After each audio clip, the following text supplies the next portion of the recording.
अमरेंद्र भास्कर मराठी बालकुमार साहित्य संमेलन आहे आणि त्यासाठी आपण सगळे इथं एकत्र जमलेलो आहोत, हो की नाही? आपण दरवर्षी घेतो की नाही? तर आजच्या कार्यक्रमाला आपण प्रमुख पाहुणे कुणाला बोलवलंय?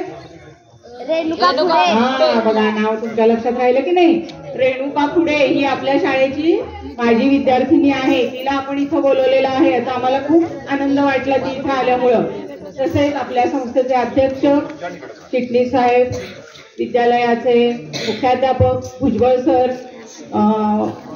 अमरेंद्र भास्कर बालकुमार साहित्य संस्थेच्या सहकार्यवाह नंदा पवार मॅडम, तसेच पवार सर, प्राथमिकचे मुख्याध्यापक भोसले सर, त्यांचे सगळे सहकारी, माध्यमिकचे सर्व शिक्षक, इंगळे सर, शिक्षकेतर कर्मचारी आणि उपस्थित असलेले पालक आणि तुम्ही सगळे विद्यार्थी. आजचा हा आपलं, तुम्ही दरवर्षी तुम्हाला वाटत असेल की हे बालकुमार साहित्य म्हणजे काय आहे, बालकुमार म्हणजे काय, साहित्य म्हणजे काय, वाटतं की नाही तुम्हाला? ते काय असेल नक्की? आपण आपलं नुसतं सगळे म्हणतात म्हणून म्हणतोय, पण नक्की काय असेल बरं? तर बालकुमार याचा अर्थ काय आहे? तर बाल म्हणजे आपली छोटी मुलं. आपली इकडे बसली आहेत सगळी बाल आणि इकडे बसलेले सगळे कुमार, हो की नाही? म्हणजे ह्या वयोगटातली मुलं बाल आपण म्हणायचे त्यांना, आणि त्यापेक्षा मोठ्या वयोगटातली तुम्ही जी इकडे बसली आहेत त्यांना आपण कुमार असं म्हणतो. आणि शाळा सोडून गेलेली ती मुलं त्यांना काय म्हणायचं? युवक असं म्हणतो आपण, हो की नाही? तर बालकुमार म्हणजे छोटी ही मुलं इकडची आणि ही तुम्ही मुलं, असं या सगळ्यांचं मिळून काय घेतलंय आपण? साहित्य संमेलन. आता तुम्ही म्हणाल साहित्य म्हणजे काय? काय साहित्य म्हणजे? कोण सांगते? कोण सांगते? नाही येत सांगायला? साहित्य म्हणजे काय? बरोबर आहे, साहित्य म्हणजे वस्तू, बरोबर आहे ना? असंच विद्यार्थी उत्तर देतात की साहित्य म्हणजे वस्तू, त्यांच्या दैनंदिन वापरातल्या वस्तू असतील, शाळेतल्या काही वस्तू असतील रोजच्या. पण ह्याचाच अर्थ तुमच्या दृष्टीने बरोबर आहे वस्तू, पण ही कसली वस्तू आहे? ही वस्तू जी आहे, तुम्हाला जे ज्ञान मिळतं ही वस्तू आहे म्हणजेच पुस्तक.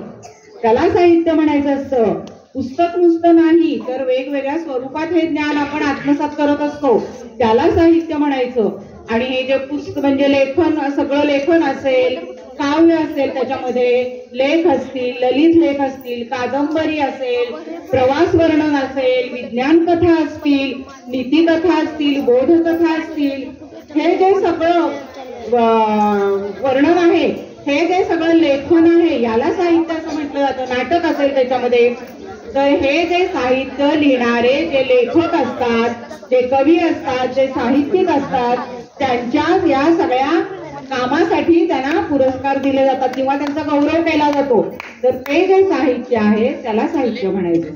तर हे साहित्य बालसाहित्य असतं. बालसाहित्य म्हणजे काय? तर मुलांच्यासाठी, बालकांच्यासाठी निर्माण केलेलं लेखन असेल, नाटक असेल, कविता असेल, हे सगळं. तसंच हे बाल साहित्यिक सुद्धा असतात. आता हे जे बाल साहित्य निर्माण करणारे आहेत ते अलीकडच्या काळातील बघा, राजीव तांबे असतील, एकनाथ आवाड असतील, संगीता बर्वे असतील, हे सगळे आपण आपल्या शाळेमध्ये बोलवतो. अजूनही याच्या पुढे त्यांना बोलवायचंय आपल्याला. तर एकदा येऊन पण गेलेले आहेत आपल्या शाळेत पूर्वी. तर ह्यांनी अतिशय चांगली बाल साहित्याची आता सध्या निर्मिती केलेली आहे. पूर्वीचे शांता शेळके असतील, हे बऱ्याच जणांनी केलेलं आहे. म्हणजे तर आता बाल साहित्यिक सुद्धा तयार व्हायला लागलेलं, आणि ह्याचं कारण हे आपली साहित्य संमेलन त्याला पूरक आहे. बाल साहित्यिक म्हणजे काय? तर तुम्ही लिहायचंय, तुम्ही कविता करायच्या, तुम्ही लेखन करायचंय. आपल्या शाळेत करतात ना मुलं कविता? कोण कविता करतं सांगा? कोण करतं? दुसऱ्याने नाव सांगायचंय जी कविता करते तिचं. आपल्याला पटकन सांगता आलं पाहिजे मैत्रिणीचं नाव, वाट नाही बघायची आपण. तर आपल्या शाळेतील बरीचशी मुलं मुली सुद्धा त्यांना काव्याची आवड आहे, लेखनाची आवड आहे, गोष्टी लिहित जा. आता आलिया दरवर्षी कविता देते. आलिया आत्ताच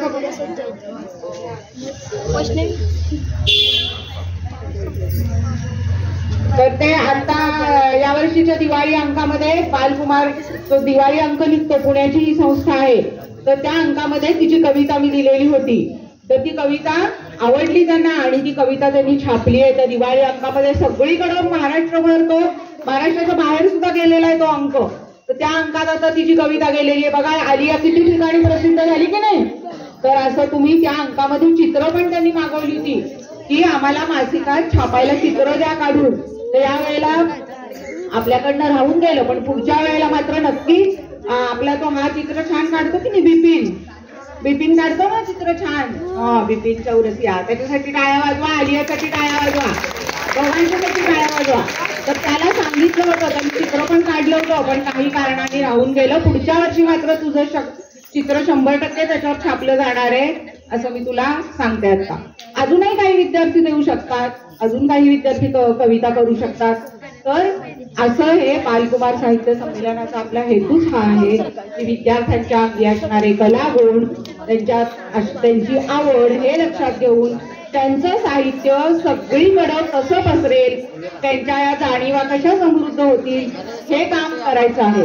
आणि आपल्याकडे आपल्या कदम मॅडम किती छान तयारी करून घेतली. पवार सर असतील, कदम मॅडम, कसबे सर, सगळे शिक्षक त्यांनी किती छान तयारी करून घेतली तुमची या संमेलनासाठी. नृत्य छान बसवली आहेत आणि काय काय आता आपण बघूया काय काय तुमचे कलागुण आहेत ते. छान गाणी बसवली आहेत, नाटकं सगळंच केलेलं आहे. आता हा आपला नाटकाचा ग्रुप आहे की नाही. आपण दरवर्षी पुण्याला जातो, नाटक करतो, किती आनंद होतो मुलांना, आम्हाला सगळ्यांनाच आनंद होतो. आता यावर्षी तर हा सोहम आहे, त्याचं किती कौतुक तिथं करण्यात आलं. टाळ्या वाजवा सोहमसाठी. आम्ही नाटक सादर केलं तेव्हा एक जण मुंबईचे होते, ते आले आणि ते म्हणाले की अहो ह्या मुलाचा आवाज किती सुंदर आहे, त्याचा आवाज वेगळाच आहे, इतरांसारखा नाहीच आहे, खूप छान, तरी आवाजावर कष्ट घेतले पाहिजेत, खूप छान आवाज आहे त्याचा आणि अतिशय चांगला तो कलाकार होणार आहे पुढं. मग असं जर पुढे कौतुक केलं तर त्याला किती प्रोत्साहन मिळालं. सगळ्याच मुलांनी छान काम केलं त्या नाटकातल्या. आणि आता पुढच्या वर्षी तर ह्याच्यापेक्षा छान आपल्याला नाटक बसवायचे. तर त्या दृष्टीने आपण आतापासून तयारी करायची आहे. तर असं तुमचं कौतुक केलं जातं. हे सगळं बालकुमार साहित्य संमेलन आपण घेतो, त्याच्यातूनही पुढे येत असतात. हे लक्षात ठेवा. अभ्यासाबरोबर आपण ह्या कला अशा माध्यमातून जोपासायच्या आहेत. तरच तुम्हाला पुढं एक छान सक्षमतेनं उभं राहता येईल. आज आपल्या समोर कोमलचं उदाहरण आहे. कोमल कशी होती शाळेमध्ये, सगळ्या स्पर्धांमध्ये भाग घ्यायची, सगळ्यात पुढे असायची. तिचं तर सगळ्यात छान म्हणजे नृत्य कला, खूप सुंदर लावणी असेल, कुठलाही असू दे. आणि कार्यक्रम असला की डान्स हा बसवायचा तर तिचं तयारच असायचा, बसवायला काही लागायचं नाही. हो मॅडम आमचं तयार आहे. इतकं तिला आवड असल्यामुळे आणि तिने आत्ताही ती आवड जोपासलेली आहे. ती प्रोग्राम करते डान्सचे. आपण तिला नंतर निवांत ती झाली की तिला आपण बोलवणार आहे शाळेत. उद्या तिची आर्मीची परीक्षा आहे, तरी सुद्धा ती आलेली आहे. तर हे शाळेवरच्या प्रेमामुळे ती आलेली आहे, हे लक्षात ठेवा. सगळ्यांच्या शिक्षक, शाळा सगळ्यांच्या प्रेमामुळे ती इथं आलेली आहे. ती आता तिच्या भाषणामध्ये आपल्याला अनुभव जे असतील ते सांगेल. तर मी सगळ्यांचं तिला उद्या तिचा पेपर आहे तरी सुद्धा ती आलेली आहे. तिला आपल्याला सगळ्यांकडून शुभेच्छा द्यायच्या. तर टाळ्या वाजवा, तिला शुभेच्छा द्यायच्यात आपल्याला. तर आजच्या कार्यक्रमाला ती आवर्जून इथं आलेली आहे, त्याबद्दल मी सुद्धा तिचे आभार मानते, सगळ्यांचे आभार मानते. आणि शेवटी आता भाषण संपवताना एक कविता म्हणू का? हा, तुम्हाला शाळेची कविता मी म्हणून दाखवते, तुमच्या आवडीची. म्हणजे शाळा तुम्हाला हवीशी वाटते का नकोशी वाटते? शाळेतले तास कुठले आवडतात? एखादा विषय आवडतो, आवडत नाही, असं आपली मनामध्ये एक भावना असते. तर ते एक व्यक्त एखाद्या मुलाचं मनोगत आहे हे, तर ते मी तुम्हाला सांगते.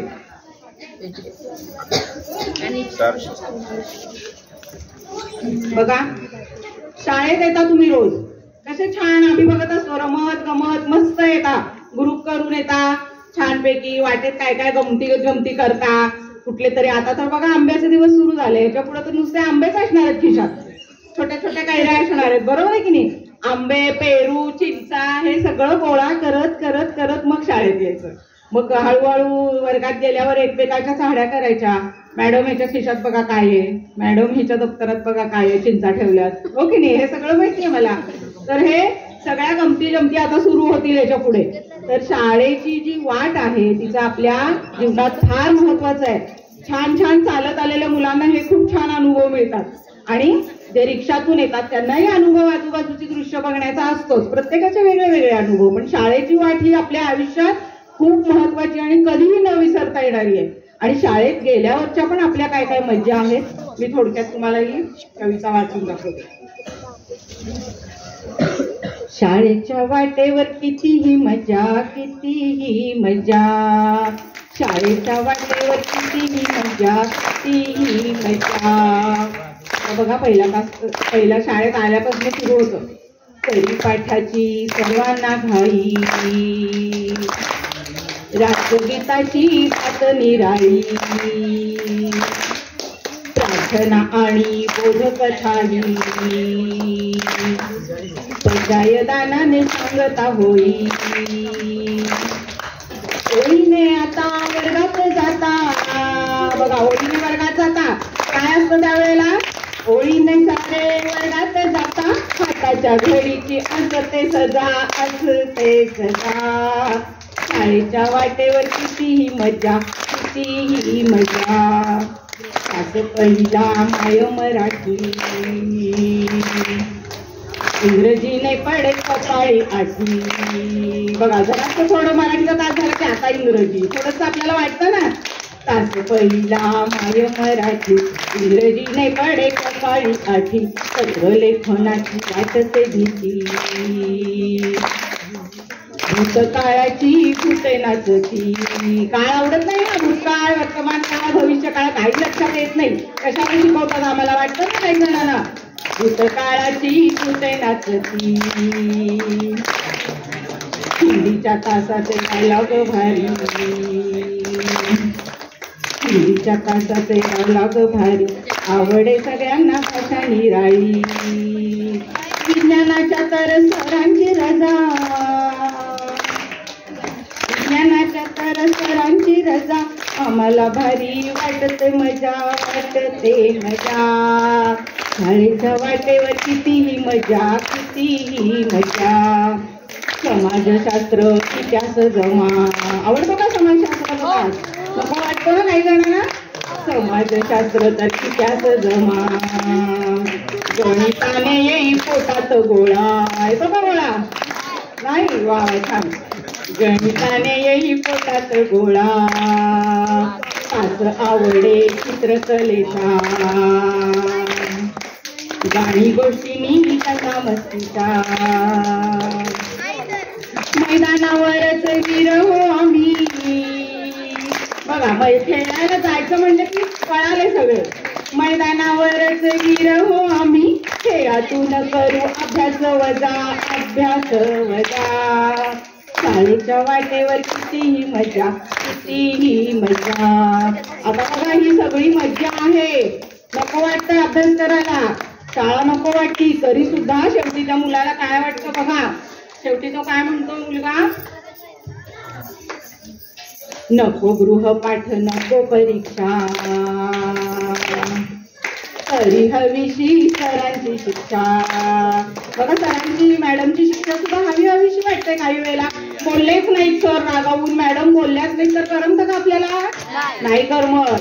म्हणून तो काय म्हणतोय, नको गृहपाठ नको परीक्षा,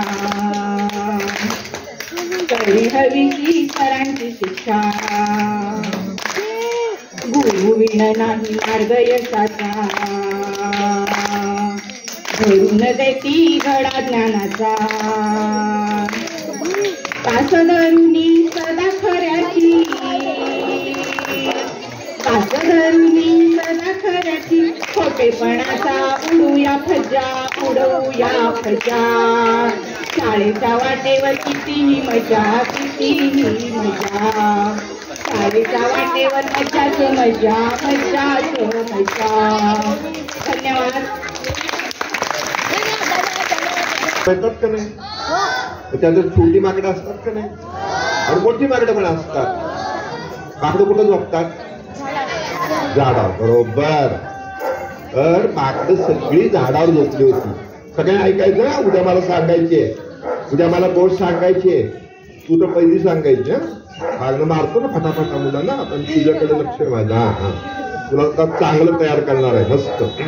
उद्या कोण सांगायची तू इकडे इकडे इकडे काय कोण सांगायची. तर सगळी झाडावर काय झाली, माकडं सगळी झोपली होती आणि तेवढ्यात एका छोट्या माकडाला जाग आली. बघतोय तर काय, समोर एक तळ होतं आणि तळ्यात बघतोय तर चांदव मामा येऊन पडलाय. अरेच्या बापरे, रोज तो माकड कुठं बघायचा चांदव मामा, कुठं बघायचं आकाशात.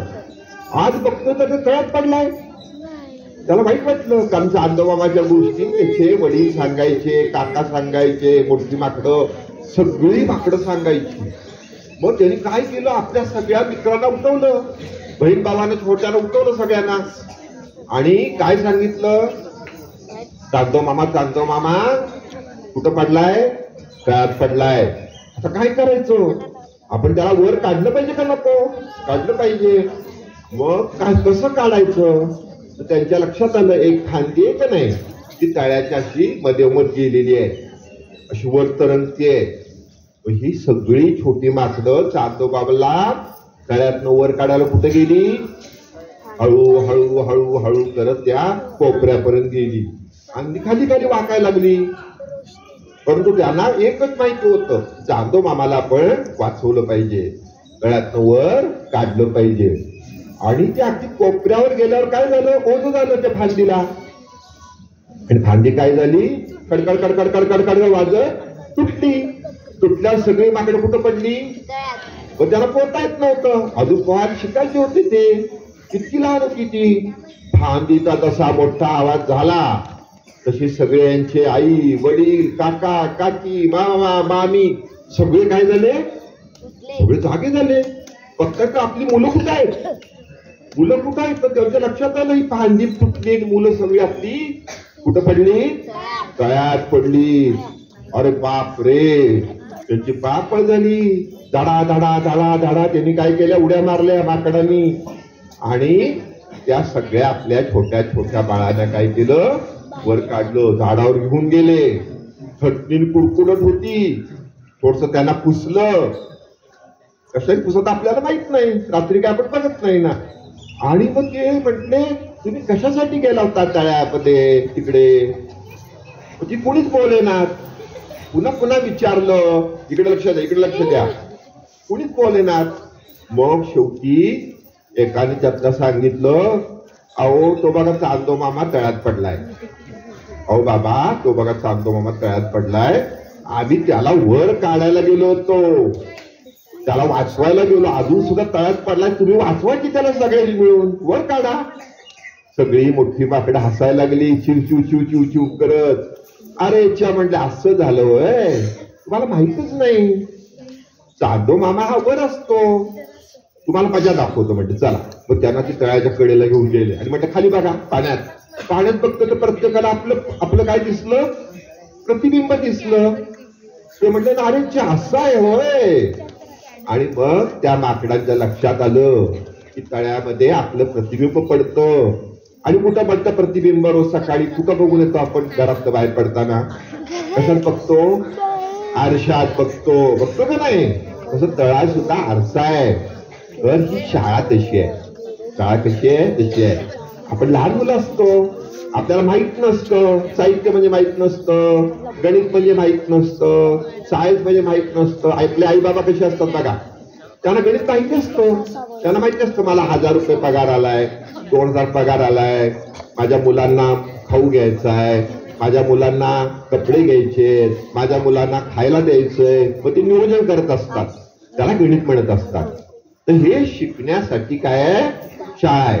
आपले गुरु कोण आहेत माहितीये, कोण आहेत गुरु सांगा बघू कोणीतरी, कोण आहेत गुरु, हा मॅडम. आणि कोण आई गुरु आहे का नाही, आई गुरु, बाबा गुरु, शिक्षक गुरु, ही सगळी आपली गुरु मंडळी असतात. त्याच्यामुळं आपली शाळा महत्वाची आहे. आपल्याकडे आपल्या शाळेत कोण आलंय बघा, आपल्या शाळेत कोण आलंय, एक अतिशय रेणुका खुडे म्हणून मुलगी आलेली आहे. आणि रेणुका खुडेनी शाळेच्या जीवनापासून आपले जे अंगभूत गुण आहेत ना ते तिने विकसित केले. मला आनंद वाटतो की आर्मी मध्ये नक्की भरती होणार, उद्या परीक्षा 100% पास होणार. काळजी करू नका, टाळ्या वाजवा तिच्यासाठी. पण तुम्ही आपल्या शाळेतली माझी विद्यार्थिनी होती माधुरी पवार म्हणून, त्या अकॅडमीमध्ये भाग घेतला, हळूहळू ती मोठी झाली आणि आता ती पुण्यामध्ये पुण्यातल्या सगळ्या सो कॉल्ड सगळ्या मोठ्या सगळ्या लोकांना बाजूला ठेवून ती काय झाली, स्वरूप सुंदरी झाली. काय तिच्यासाठी तुम्हाला माधुरी दीक्षित पाहिजे का? माधुरी दीक्षित काय झाली, पहिली स्वरूप सुंदरी झाली, मिस सुंदरी निवडून म्हणून निवडली गेली आणि मग पुढे मोठी झाली. कंगना राणावत माहितीये का, पहिल्यांदा काय झाली, मिस सुंदरी झाली, पुढे गेली. ह्या सगळ्या ज्या आहे त्या सुंदरी म्हणून पुढे आल्या आणि पुढे गेल्या. याचा अर्थ रेणुका पुढे उद्याची कोण आहे, माधुरी दीक्षित आहे. समजून घ्या, आपल्या शाळेची विद्यार्थिनी म्हणजे आपल्यातलं सुद्धा जे गुण आहे ते आपण विकसित करू शकता.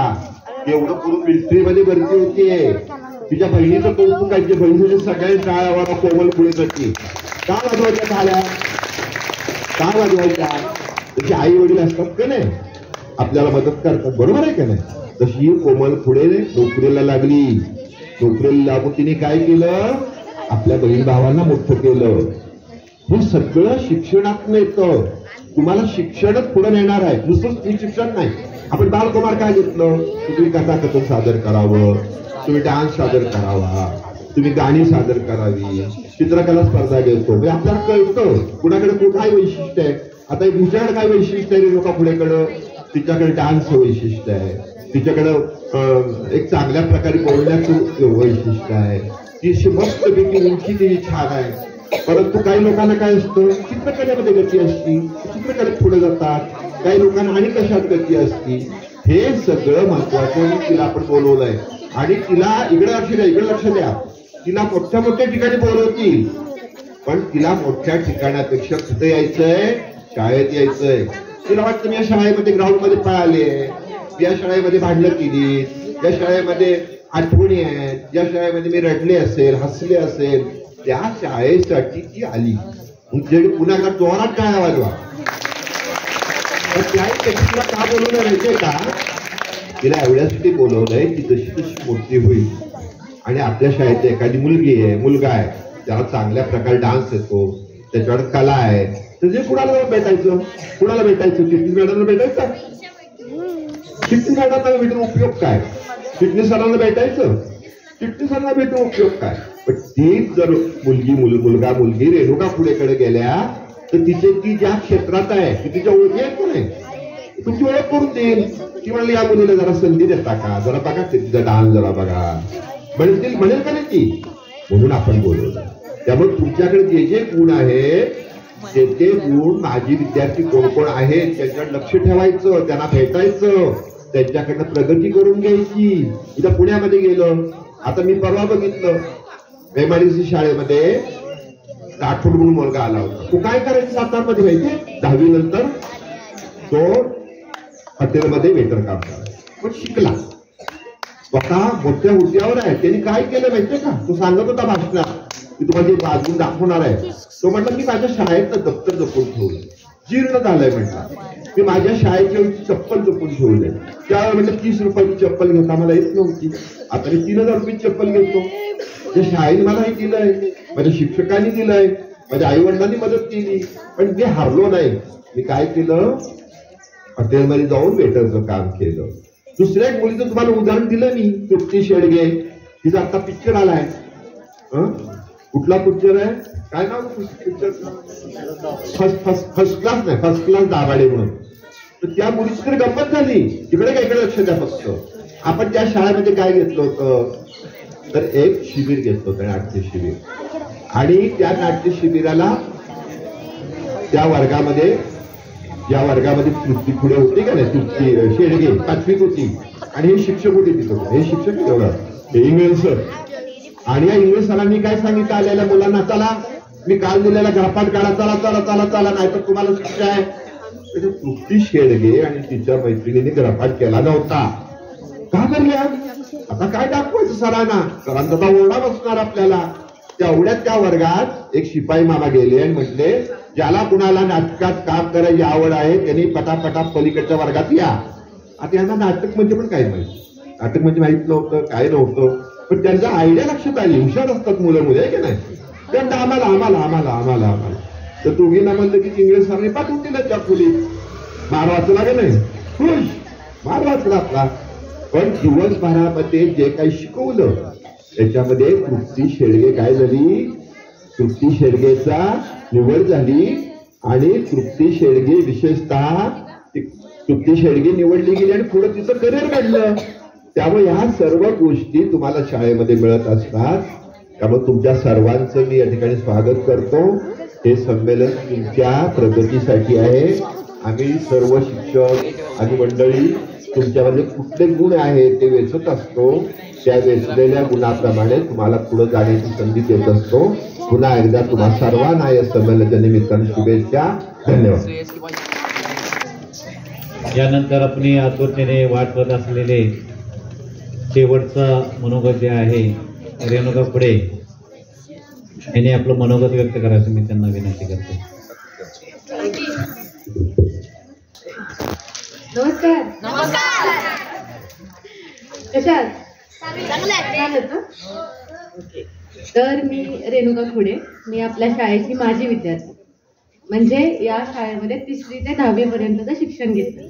इथे प्रथम आले होते तेव्हा आम्ही मधून आलो होतो, म्हणजे दिवाळीच्या थोडे दिवस आधी आलो होतो. आम्हाला ऍडमिशन कोणी देत नव्हतं. तेव्हा सुर्वे सरांनी इथे ऍडमिशन करून दिलं आम्हाला. त्यांना आठवत नसेल पण आम्ही 3 बहीण भाऊ होतो.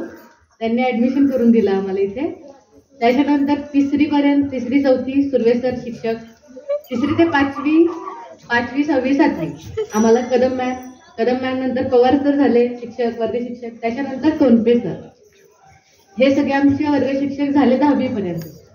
आणि तेव्हा प्रत्येक खेळामध्ये सहभाग असायचा. प्रत्येक कुठली स्पर्धा आहे त्याच्यामध्ये मॅडम कधीच आम्हाला विचारलं नाही तुला भाग घ्यायचा आहे का. त्याच्या आधीच माझं नाव नोंद करून मला सांगायची ही स्पर्धा आहे, या तारखेला तयारी करून ये. एवढं मॅमला माझ्यावरती कॉन्फिडन्स असायचा पहिले. आता ऐकले माहित नाही पण पहिले असायचा. प्रत्येक ग्रंथ महोत्सव म्हणा, कुठली नाट्य स्पर्धेमध्ये सुद्धा आम्ही प्रत्येक वेळी घ्यायचो भाग. मॅम प्रत्येक वेळी चित्रकला स्पर्धेमध्ये मॅमने मला एलिमेंटरी आणि इंटरमिजिएट मध्ये B सर्टिफिकेट मिळवून दिलं होतं. तेव्हा बोर्डची एक्झाम मला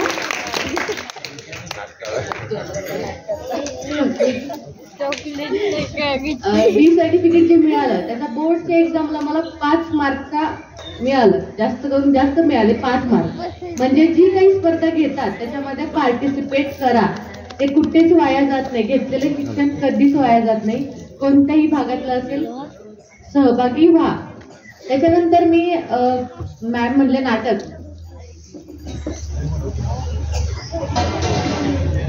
मॅमचं जे नाटक बसवून दिलं होतं मॅमने आम्हाला, त्याच्यामध्ये एका डायलॉगसाठी मी मॅमचं प्रत्येक वेळ ओरडा खायचे. मॅम परत एकदा बसून तुमचं नाव काय ते जजेसला विचारतात, काय कशी उत्तर देतेस ते सांग. तेव्हा म्हणजे जास्त करून लाजळूपणा खूप होता. आताही आहे थोडाफार पण तेवढा नाहीये. तेव्हा जज विचारायचे तेव्हा माझं लाजण्याचं कॅरेक्टर होतं. तेव्हा मी जस्ट बोलायचं होतं नाही हेच काहीतरी बोलायचं होतं. तेव्हा तो शब्द बोलता येत नव्हता. त्याच्यामुळे मॅमने मला छडीनं मारलं होतं तेव्हा त्या काही. बट त्याच्यानंतर ना तिथे ऑन द स्पॉट केलं मी. भीतीने केलं खरं तर. मला दाखवायचं म्हणून नाही केलं. मॅम बाहेर आले मारतील त्या भीतीने केलं मी की नाही जज म्हणून त्यांना बोलले मी. माझं नाव नव्हतं सांगायचं मला त्यांना. आणि त्याच्यानंतर मी LBSला ऍडमिशन घेतलं 11वी 12वी. त्याच्यानंतर ना 12वी झाल्यानंतर एक्सटर्नल ऍडमिशन म्हणजे मुक्त विद्यापीठातून मी ऍडमिशन टाकलं तिथे आणि पुण्याला गेले अकॅडमीसाठी. ही सगळी कला अवगत असताना मी डान्स कमीत कमी 3री पासून करतेय. 3री पासून मी माधुरी पवारच्या अकॅडमीमध्ये होते आणि त्या डान्सच्या गोष्टीवरून मला पवार सरांनी बेदम मारलेलं आहे. तेव्हा मुला मुलींच्यात कसला भेदभाव होत नव्हता. मुलाच्या खांद्याला खांद्या लावून मार खाल्लेले आहेत आम्ही सगळ्यांनी. तुम्हाला तेवढं नसेल कदाचित आता. बेदम मारायचं सर. तेव्हा एक्सटर्नल ऍडमिशन घेतलं आणि पुण्यामध्ये अकॅडमीला गेले. तिथे कोणताही क्लास न लावता मी 2 आर्मीचे एक्झाम क्वालिफाईड झाले. त्याच्यानंतर SSC आणि इंडियन आर्मी अशा 2 एक्झाम झाल्या होत्या माझ्या. कोणताही क्लास न लावता का क्वालिफाईड झाले? कारण माझा पाया भक्कम होता. मी शाळेचा जो अभ्यास केला, बेसिक ज्या गोष्टी होत्या त्या माझ्या म्हणजे बेसिक क्लिअर झालं होतं, त्याच्यामुळे मला तेव्हा क्लास लावायची गरज पडली नाही. पण अकॅडमिक कशासाठी लावली होती, खरं तर ग्राउंडसाठी. ग्राउंड क्वालिफाईड झाले, 1600 मीटर रनिंग असतं, लांब उडी, उंच उडी, या सगळ्या गोष्टी, हाईट वेट. पण मेडिकलला प्रॉब्लेम काय आला तर डोळ्यासमोर टॉर्च लावतात, डोळ्यातून पाणी नाही आलं पाहिजे. एक 30 सेकंद लावून पकडतात ते टॉर्च, डोळ्यातून पाणी नाही आलं पाहिजे, तर इथे माझ्या डोळ्यात पाणी आलं. तर याचं सांगायचं कारण असं की स्क्रीन टाइम कमी करा. फोन आणि टीव्ही याचा खूप कमी वापर करा. फोन तर शक्यतो वापरूच नका. त्याच्यामुळे मला थोडक्यात माझं सिलेक्शन राहिलं, कारण का फोनचा अति वापर केलेला आहे मी याच्यापूर्वी. टीव्ही म्हणजे सतत स्क्रीनच्या समोर असायचे, त्याच्यामुळे एका छोट्याशा गोष्टीमुळे माझं सिलेक्शन राहिलं दोन्ही टाइमला. आता तिसरी एक्झाम माझी उद्या आहे आणि त्याच्यानंतर थोडं खचून गेल्यासारखं झालं, गॅप घेतला थोड्या दिवसाचा. मग एक ऍडव्हर्टाईज आली होती महाराष्ट्र सुंदरी म्हणून, तर त्याच्यासाठी पार्टिसिपेट करायला गेले, पण फक्त मनोरंजन म्हणून गेले होते की किंवा आपल्याला एक अनुभव भेटावा म्हणून गेले होते तिथे. पण तिथे गेल्यानंतर 3 दिवसाचं ग्रूमिंग झालं. फर्स्ट डेला कॅटवॉक, रॅम्प वॉक, सेकंड डेला टॅलेंट राऊंड झाला, टॅलेंट राऊंड नंतर क्वेश्चन आन्सर राऊंड झाला आणि लास्ट डेला सिलेक्शन होतं, कोण महाराष्ट्र सुंदरी बनेल. त्याच्यामध्ये दिसण्यासोबतच आपला कॉन्फिडन्स पण मॅटर करतो. म्हणजे तिथे गेल्यापासून पहिल्या दिवसापासून ते आम्हाला जज करत होते. एक 6-7 दिवसाचा सगळं परीक्षण चालू होतं. पहिल्या दिवशी गेल्यापासून कसं वागताय, कसं बोलताय, कसं दुसऱ्याशी जेलस फील करताय का कोणाबद्दल, किंवा how to walk, how to talk, how to behave, या 3 गोष्टी आम्हाला पहिल्या दिवसापासून त्यांनी नोटीस केल्या आमच्या. आणि 6व्या दिवशी आमचा तो रिझल्ट लागला. आणि टॅलेंट राऊंड मध्ये मी नक्कीच माझी लावणी सादर केली, ज्याच्यामध्ये मला आतापर्यंत बरेच पारितोषिक भेटलेले आहेत पारंपरिक लावणीचे. इव्हन मला आमच्या पुण्यामध्ये सुद्धा एक लावणी महोत्सवाची ज्युरी म्हणजे जज म्हणून बोलवलं होतं, कारण त्यांनी माझी कला बघितलेली याच्यापूर्वी. तर मग नक्कीच ती कला मी सादर केली, लावणी केली मी तिथे. बट टाइम फक्त 2 मिनिटाचा होता लावणी सादर करायचा. ते ज्युरीज जजेस एवढे दंग झाले लावणी बघतात, माझं पूर्ण सॉंग झालं 6 मिनिटाचं. ते गाणं कट करायचं विसरून गेले. आणि परत ज्युरीजनं मला एक फरमाईश केली की तू माझ्यासाठी चंद्रा लावणी करशील का. त्याच्यानंतर तेही माझं 6 मिनिटाचं गाणं झालं. कमीत कमी 10 ते 12 मिनिटं माझेच सॉंग चालू होते, एवढं त्यांना माझी कला आवडली. आणि त्याच दिवशी आमचा क्वेश्चन आन्सर राऊंड होता. 2 क्वेश्चन विचारले होते. पहिला आणि क्वेश्चन विचारल्यावरती 6 ते 7 सेकंद वेळ होता फक्त विचार करायचा. पहिला प्रश्न होता की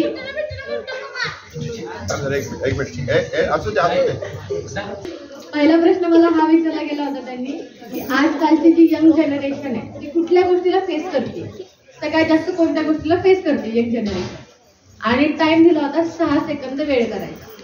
म्हणजे विचार केला आणि धडकन उत्तर दिलं की आजची यंग जनरेशन फॅमिलीला फेस करते सगळ्यात जास्त. फॅमिली प्रॉब्लेम पहिले फेस करायला लागतात. मुलींना घराबाहेर पडायचं म्हणलं पहिल्यांदा फॅमिलीला उत्तर द्यावं लागतं. फॅमिली नंतर आजूबाजूचे लोक आले, नातेवाईक आले, जे आहेतच पाय ओढायला माघारी, नाही जायचं पुढे कुठे करून. मग ते आन्सर दिलं. आणि सेकंड मी बोलले बेरोजगारी. बेरोजगारीला सुद्धा यंग जनरेशन खूप फेस करते सध्या पुण्यामध्ये जी सिच्युएशन आहे त्याच्यानुसार. आणि सेकंड क्वेश्चन होता विचारलेला की describe your self in 3 words. म्हणजे तुझ्याबद्दल 3 शब्दामध्ये तुझी माहिती सांग किंवा तू काय आहेस हे 3 शब्दातच सांग. तेव्हा मी आन्सर केलं बोल्ड, ब्युटिफुल अँड कॉन्फिडंट.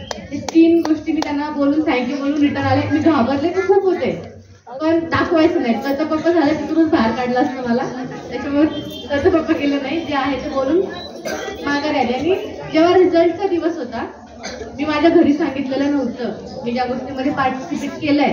मी कोणालाच सांगितलं नव्हतं, कारण मला भीती होती जर झालं नाही तर घरातल्यांची अपेक्षा तुटेल किंवा घरातले नाराज होतील माझ्यापेक्षा जास्त. ती मुलगी गेली आणि ते आई वडिलांना सगळ्यात जास्त वाईट वाटतं जेव्हा मुलं हरल्यासारखं वागतात की मला काही भेटलं नाही किंवा काय. मी सांगितलंच नाही घरात मी पार्टिसिपेट केलंय किंवा काही नाही. 6 दिवस कारणं दिली, मम्मा क्लासला जायचंय, मम्मा हे ते. पण जेव्हा रिझल्ट लागला तेव्हा पहिला फोन आईला केला, आई तुझी मुलगी महाराष्ट्र सौंदर्यवती झाली आहे म्हणून. तेव्हा आईला खूप आनंद झाला. खूप वर्ष होता नक्कीच, आईला खूप आनंद झाला तेव्हा. आणि त्या रिझल्टच्या आधीचा अनुभव सांगते. मुलींची नावं घ्यायची चालली होती. मला वाटायचं यार माझ्यापेक्षा ही खूप टफ आहे आणि तिचा 3रा नंबर आला. म्हणलं अच्छा हिचा तिसरा आले, माझा तो कुठेच नंबर नाही, आपलं चला घरी. निघालो होतो बॅग आपला मोजका बांधला, निघालो होतो माघारी. पण बाहेर पडायला खूप मोठं अंतर होतं तिथून, म्हणजे आवाज माईकचा लास्ट पर्यंत इथपर्यंत होता. पण मी अक्षरशः पूर्ण अपेक्षा सोडून देऊन बॅग घेतली आणि आपल्या रस्त्याला निघाले होते. कोणाला सांगितलं नाही, कॅब बुक केली आणि बाहेरून थांबले. तोपर्यंत माईक वरती आवाज आला की रेणू पुढे ही विनर झालीये म्हणून. तेव्हा तिथून बॅग आहे त्या जागेवर टाकून तिथून पुढे क्राऊन घेतला. 2 ट्रॉफीज मिळाल्या, क्राऊन भेटला मला, 2 टायटल भेटले. लावणीमुळे मला most talented girl in Maharashtra हे टायटल भेटलं मला. कारण तिथे एक्सप्रेशन मी एकाच लावणीमध्ये बैठी, अदाकारा आणि शृंगारी लावणी एकाच 6 मिनिटांमध्ये मी त्यांना दाखवली होती. त्याच्यामुळे त्यांनी मला मोस्ट टॅलेंटेड गर्ल इन महाराष्ट्राचं टायटल दिलं आणि पैठणी भेटली, बरंच काही सोन्याची नथ आणि पैसे वगैरे खूप काही भेटलं. पण त्याच गोष्टी, ह्या सगळ्या ज्या गोष्टी आहेत त्या ॲज अ पॅशन म्हणून फॉलो करा, करिअर म्हणून त्याच्याकडे बघू नका. शिक्षण खूप महत्वाचं आहे. मी ज्या गोष्टी अनुभवल्या त्याच्यावरून तर सांगते, शिक्षण खूप महत्वाचं आहे. त्या गोष्टी ॲज अ साईड इन्कम म्हणून किंवा एक पॅशन, मनोरंजन म्हणून नक्कीच फॉलो करा. पण तिथे शाळेमध्ये जी शिस्त लागली, सरांनी जे मारलं, बेदम मारलं, कसं उभं राहायचं, तेव्हापासून अंगठे धरून उभे करायचे, बरेच काही झालेलं आहे. त्याच्यामुळे नक्कीच ह्या गोष्टी मला पुढे कामी आलेल्या आहेत. आतापर्यंतच्या अनुभवामध्ये नक्कीच तुम्हालाही कामी येतील. आणि शिक्षक जर कोणत्या गोष्टीला अपोज करत असतील, ओरडत असतील, ह्या गोष्टी करू नका, तर नक्कीच त्या गोष्टी त्याच्या अनुभवलेल्या असतात. त्याच्यामुळे त्या म्हणतात करू नका. ह्याचा अनुभव मला आत्ता होतं की पवार सर मला का सारखं मारायचे. खूप वेळा त्यांनी मारलेलं आहे, मला अफाट मारलेलं आहे. माझ्या पॅरेंट्सला बोलवायचे आणि सांगायचे तुला दांडे खेळायला जाऊन द्यायचं. माझ्या मागं मुलं लावली होती अक्षरशः सरांनी की ही दांडे खेळायला गेली की मला येऊन सांगा. त्यांना माझ्याकडून अपेक्षा होती, मी स्टडीमध्ये पण त्याची चांगली होते. कारण 9वी मध्ये मला 90 मार्क्स मिळाले होते, इथे 90% मिळाले होते. 10चं नका विचारू, 10ला पण चांगलेच होते. पण 9th क्लास जे सगळी स्टडी ना सरांनी करून घेतली होती. त्याच्यामुळे नक्कीच सरांना कुठेतरी असेल कसबे सरांचं सायन्स एवढं छान शिकवलेलं समजायचं की आता ज्या आमच्या आर्मीची एक्झाम झाल्या त्याच्यामध्ये बेसिक गोष्टी आहेत ना त्या लहानपणीच्या विचारायच्या. म्हणजे कुठल्या फॉर्म्युला, कुठल्या ह्याला म्हणजे धुण्याचा सोडा, खाण्याचा सोडा, ह्याचे जे फॉर्म्युला तेव्हा सरांनी पाठ करून घेतले ते आम्हाला आता उपयोगी आले त्यावेळेसला. परत चित्रकला मॅमने शिकवली होती. भाषण कला म्हणजे भाषण मला कधी केलेलं नाही, शाळेमध्ये भाषण मी कधीच केलेलं नाहीये. तरी सुद्धा एक कॉन्फिडन्स जो आला तो मॅमने कुठे ना कुठे फटकी दिल्यामुळे आलेला आहे. खूप मी असं एकही शिक्षक नाही की मी त्याचा मार खाल्लेला नाहीये. प्रत्येक मी 3री ते 10वी पर्यंत मार खाल्लेला आहे. आमच्या वेळी वयाची काही किंवा मुला मुलींमध्ये भेदभाव होत नव्हता. बेदम मारायचे, मुलाला 4 फटके, मुलीला 4च फटके. आणि आता ते सांगू नाही शकत एवढे मारलेले आम्हाला, डेंजर मारलेले सरांनी. त्यात सगळ्यात अव्वल नंबर मारलं तर पवार सरांनी मला खूप मारलेलं आहे, अफाट मारलेलं आहे. ते अजून ऐकतो मला कुठे कुठे मारले, कोपऱ्यात तिथे घेऊन मारलेले. कारण आम्ही बॅग खाली टाकून पळून जायचो. सरांनी खूप मारलेलं आहे. तर मला एवढंच म्हणायचं आहे की तुम्ही ह्या सगळ्या गोष्टी करा आणि पॅशन म्हणून ज्या शाळेमध्ये स्पर्धा होतील, कोणत्याही होतील, कोणत्याही ज्या ज्या स्पर्धा होतील पहिला सहभाग नोंदवा. प्रत्येक गोष्टीचा फ्युचरमध्ये होतो, काही ना काही कुठे ना कुठे उपयोग होतो. आणि मलाच नव्हे, माझी ताई ती पण याच शाळेमध्ये शिकली. प्राथमिक ते हायस्कूल पर्यंत शिक्षण माझ्या ताईने इथेच घेतलं. त्याच्यानंतर तिने ज्ञानेश्वरी कॉलेजला ऍडमिशन घेतलं. तिथे तिनं डिग्री, डिप्लोमा, बीटेक कम्प्लीट करून पुण्यामध्ये स्किल डेव्हलपमेंटचे क्लास करून ती आता IT मध्ये IIT इंजिनियर म्हणून जॉबला लागली माझी ताई. पण याच शाळेचा पाया ताईचा लई घेतला आणि तिला सुद्धा या शाळेमध्ये शिकून दादा माझा डिझाईन मेकॅनिकल म्हणून एका जॉब लागलेला आहे एका कंपनीमध्ये. सो शिक्षण व्यवस्थित घ्या इथे आणि मॅम सरांनी जे सांगितलेल्या गोष्टी आहेत व्यवस्थित फॉलो करा. शिक्षकांना महत्त्व द्या, शिक्षणाला महत्त्व द्या. पहिली गोष्ट तुकारपणा करू नका. आम्ही केलेला आहे, खूप मोठा त्याचा तोटा बसलेला आहे. जो तुकारपणा केलेला आहे त्याचाही आम्हाला लॉस झालेला आहे आणि त्या गोष्टी चांगल्या केलेल्या आहेत, त्याचा बेनिफिट सुरू झालेला आहे. दुसऱ्याच्या अनुभवातून शिका, स्वतः अनुभव घेत बसू नका. आमच्या अनुभवातून सांगतो तुम्हाला की ह्या गोष्टी करू नका. ठीक आहे, नक्की शिक्षणाकडे लक्ष द्या. प्रत्येक गोष्टीमध्ये पार्टिसिपेट व्हा. डान्स वगैरे काही वाईट गोष्ट नाहीये. आपण जर व्यवस्थित आपली मर्यादा ओळखून केल्या तर प्रत्येक गोष्ट चांगली आहे. आपली मर्यादा ओळखून करायच्या प्रत्येक गोष्टी, सगळ्या गोष्टी चांगल्याच आहेत. फक्त सर मॅडमची जर चांगलं मार्गदर्शन घ्या, ते कधी वाईट सांगणार नाहीत, कधी वाईट गोष्टी मार्गदर्शन प्रोत्साहन करणार नाहीत. प्रत्येक गोष्टीमध्ये सर मॅमला इन्व्हॉल्व्ह करून मग डिसिजन घ्या आणि नक्कीच आई वडिलांनाही तेवढंच प्रायोरिटी द्या, म्हणजे तेवढंच महत्त्व द्या आई वडिलांना. धन्यवाद.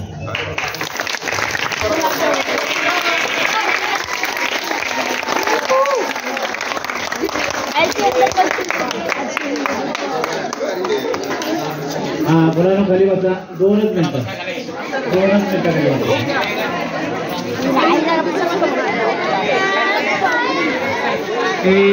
हे मुलीला खाली बसा. आलिया सय्यद आलेला होता, स्वतःची कविता लिहिलेली आहे. स्वागत.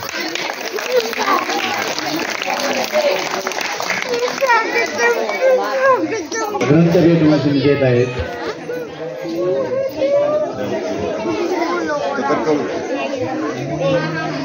सांस्कृतिक कार्यक्रम चालू होणार आहे. 2च मिनिटं. ही अतिशय चंचल मुलगी होती, अतिशय चंचल, अभ्यासात हुशार आणि घरातील परिस्थिती अति नाजूक होती. वडील तिचे जे आहे ते सेंटरिंगचं काम करायचं आणि मला भेटायचे. हा बसून घे. वडिलांचा विश्वास माझ्यावर जास्त असायचा. पवार सर माझ्या मुलीकडे लक्ष द्या. मला वाटतं तिची जी बहीण होती त्यांनी ज्ञानेश्वरीला शिकायला होती आणि तिथं ज्ञानेश्वरीला जात असताना ते म्हणायचे मी ऍडमिशन कुठे घेऊ मुली, कॅम्प्युटर इंजिनिअरिंगला घेतली, नोकरी मिळेल का तिला.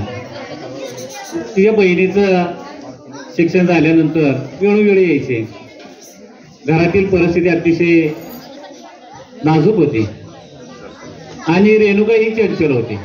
शाळेमध्ये आल्यानंतर एखादा कार्यक्रम बसवला की ती स्थिर नसायची, कारण तिला डान्स अतिशय आवड होती. शाहू कला मंदिर आहे त्या ठिकाणी तिची काही मैत्रिणी मला असं वाटतं होत्या आणि कलावाणीच्या त्या ठिकाणी ती नृत्य करण्यासाठी जात होती. मग शाळा किती वाजले, आपण किती वाजता जातोय, वंशनी ह्या तक्रारी मी त्या वडिलांकडे करायचो. रेणुकाकडे लक्ष द्या, अभ्यासात हुशार आहे परंतु ती जास्त चंचल आहे आणि तिच्या मैत्रिणी बरोबर ती काय करत असते, नृत्य करण्यासाठी जाते. वंशनी वेळोवेळी मी काय सांगायचो, वडिलांचा विश्वास माझ्यावर असायचा. तुम्हाला सुद्धा अनुभव माहिती आहे. तुम्ही जास्त टार्गेटपणा केला की मी फोन कोणाला करत असतो रे, कोणाला करतो फोन, पालकांना. शाळेत असताना लगेच पालकांना फोन करतो. ती प्रोसेस मी त्यावेळेस वापरलेली होती. त्यामुळे त्याला असं वाटायचं की पवार सर अतिशय स्ट्रिक्ट आहेत, परंतु ज्या ठिकाणी चुकले की त्या ठिकाणी मी मार द्यायचो. त्यामुळे त्याला अनुभव आलेला आहे आणि अनुभवाची बोध त्यानं सांगितलेली आपल्याला आहे. अतिशय सुंदर हुशार मुलगी, आपल्या बोलण्यातून तिनं साध्य केलेलंच आहे. आणि यानंतर आपला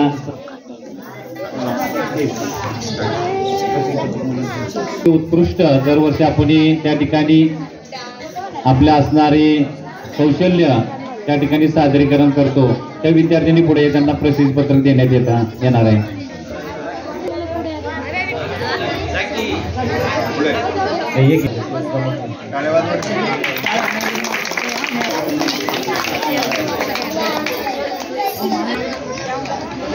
आता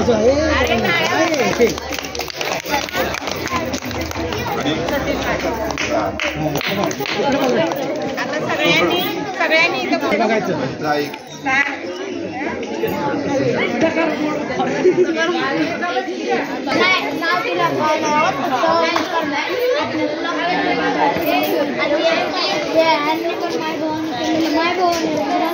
आपलं